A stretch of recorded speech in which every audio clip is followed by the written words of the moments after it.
Évangile de Jésus-Christ selon saint Matthieu.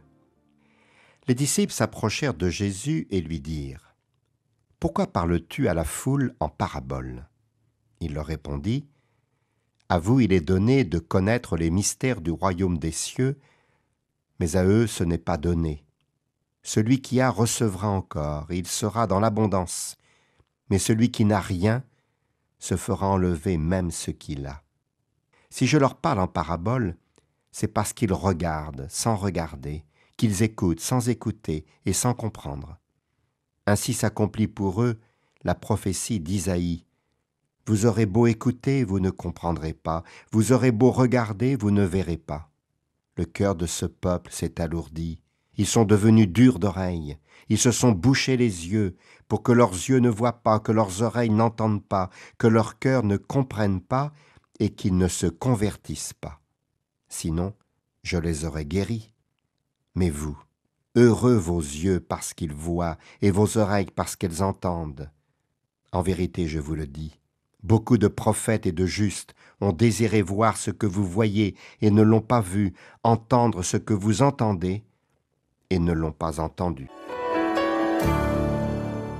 En parcourant les évangiles, en suivant Jésus sur les routes de Galilée, en regardant chacune de ces rencontres comme si nous y étions, que voyons-nous ?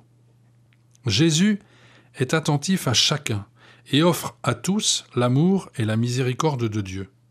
Mais à une condition : être pauvre aux yeux de Dieu, c'est-à-dire l'inverse de quelqu'un de suffisant, d'imbu de lui-même et de son savoir. Les paraboles s'adressent à un auditoire qui comprend avec son cœur, comme aurait dit le Petit Prince de Saint-Exupéry. Je vous cite le pape François dans son exhortation sur la joie de l'Évangile.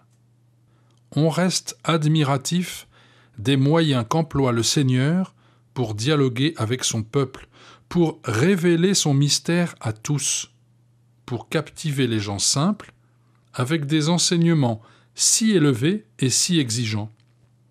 Je crois que le secret se cache dans ce regard de Jésus vers le peuple, au-delà de ses faiblesses et de ses chutes. Sois sans crainte, petit troupeau, car votre Père s'est complu à vous donner le royaume. Jésus prêche dans cet esprit, plein de joie dans l'esprit, il bénit le Père qui attire les petits.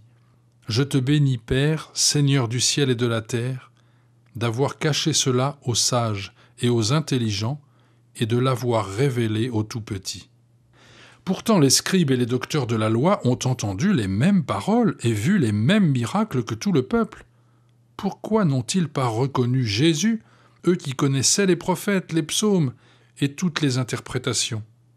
Ils s'étaient peut-être construit un portrait robot du Messie, et ce Jésus ne correspondait pas à ce qu'ils attendaient.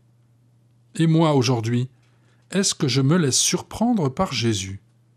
Ou bien est-ce que j'essaye de le faire entrer dans mes schémas, dans mon mode de pensée ? De tout temps, le message de l'Évangile a résonné comme un appel à changer de point de vue, pour essayer de regarder le monde, de regarder mon prochain et moi-même, avec les yeux miséricordieux du Tout-Puissant. Prenons l'exemple des 3 derniers papes, Saint Jean-Paul II, Benoît XVI et François. À leur manière, ils transmettent le même message, mais avec des intonations qui nous apparaissent très différentes.